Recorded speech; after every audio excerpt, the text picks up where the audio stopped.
అభ్యర్థిగా BRS party బలపరిచిన అభ్యర్థిగా పోటీ చేస్తున్నాం. ఈ వార్డులో నీటి సమస్య, రోడ్డు సమస్య అన్ని విధాలా కరెక్ట్గా లేవు. అందువల్లనే మేము బీఆర్ఎస్కి వెళ్ళి పోటీ చేస్తున్నాం. స్పందన ప్రజల స్పందన ఏముందంటే మొత్తం బీఆర్ఎస్ వైపే ఉన్నది. ఈ కాంగ్రెస్ వాళ్ళు దౌర్జన్యం చేస్తున్నారు, గుండా రాజకీయాలు చేస్తున్నారు, ఇవన్నీ బెదిరిస్తున్నారు. ఇవన్నీ చేయకుండా మేము బీఆర్ఎస్ పార్టీ గెలిపించాలని ప్రజలను కోరుతున్నాం. ఎల్లవేళలా 24 గంటలు ఫ్రీ సర్వీస్గా ఉంటామని ప్రయత్నిస్తున్నాం. భారీ మెజార్టీతో గెలిపించాలని కోరుకుంటున్నాం. మొత్తం బీఆర్ఎస్ వైపే ఉన్నారు. కేసీఆర్ చేసిన పథకాల గురించే చెప్తున్నారు. రేవంత్ చేసిన దొంగ హామీల గురించి ఎవరు చెప్తలేరు.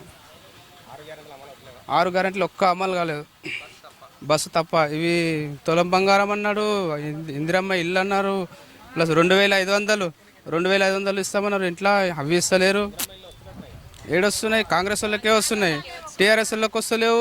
ఎవరికి పేదిండ్లకి ఎవరికి వస్తలేవు, వాళ్ళ ఉన్నోళ్ళకే వాళ్ళకి వస్తున్నాయి. నిరూపించాలంటే నేను గల్లీ ఇల్లు తిప్పి చూపిస్తాను మీకు. నా ఇంటర్ రమ్మని కాంగ్రెస్ వాళ్ళని. వాళ్ళకే వస్తున్నాయి, వేరే వాళ్ళకి ఎవరికి వస్తలేవు. గల్లీలో రోడ్డు చూడండి, నీళ్లు చూడండి, ఏ రోడ్లు సరిగా లేవు. కింద పడుతున్నారు, మీద పడుతున్నారు, ఒక్కసారి పట్టించుకోలేరు.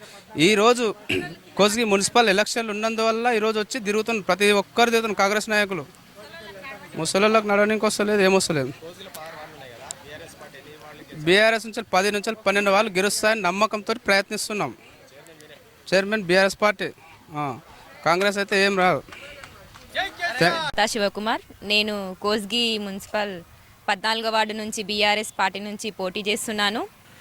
ఇంతకుముందు కాంగ్రెస్ ప్రభుత్వంలో 6 పథకాలు అమలు చేస్తా అని చెప్పిండ్రు, ఏవి చేయలేరు. బస్సు ఫ్రీ ఒకటి పెట్టిండ్రు, ఇంకా మిగతావన్నీ ఏవి పెట్టలేదు. మా వార్డుల రోడ్లు మంచిగా లేవు, నల్లలు రావట్లేదు సరిగా.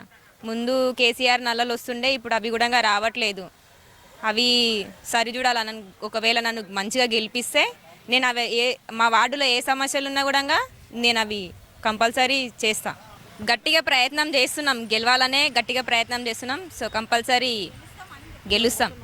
బీఆర్ఎస్ పార్టీని ఖచ్చితంగా గెలిపిస్తాం. బీఆర్ఎస్కి ఎక్కువనే మంచిగానే వస్తుంది. బీఆర్ఎస్ఏ గెలుస్తుందని అందరూ బీఆర్ఎస్నే సపోర్ట్ చేస్తున్నారు. బస్సు ఫ్రీ ఒక్కటి పెట్టిండ్రు, రైతు బంధు రావట్లేదు, కోడన్లకు 2000 అవి రావట్లేదు, సిలిండర్ ఫ్రీ ఇస్తాను అవి రావట్లేదు, మీకు ఫ్రీగా ఇల్లు ఇస్తామన్నారు అవి రావట్లేదు, 6000 పింఛన్ అవి రావట్లేదు, కళ్యాణ లక్ష్మి ఏవి రావట్లేదు. ఓన్లీ బస్సు ఫ్రీ ఒక్కటే పెట్టిండ్రు, ఇంకా మిగతావి ఏవి లే. బంగారం లేదు, పైసలు లేవు, ఏవి రావట్లేదు. వార్డుకు రోడ్లు సరిగా లేవు రోడ్లు. సో వాళ్ళకు ఏ సమస్య ఉన్నా కూడా నేను ఖచ్చితంగా వాళ్ళని తెలుసుకొని నేను ఖచ్చితంగా కంపల్సరీ పని చేస్తాను.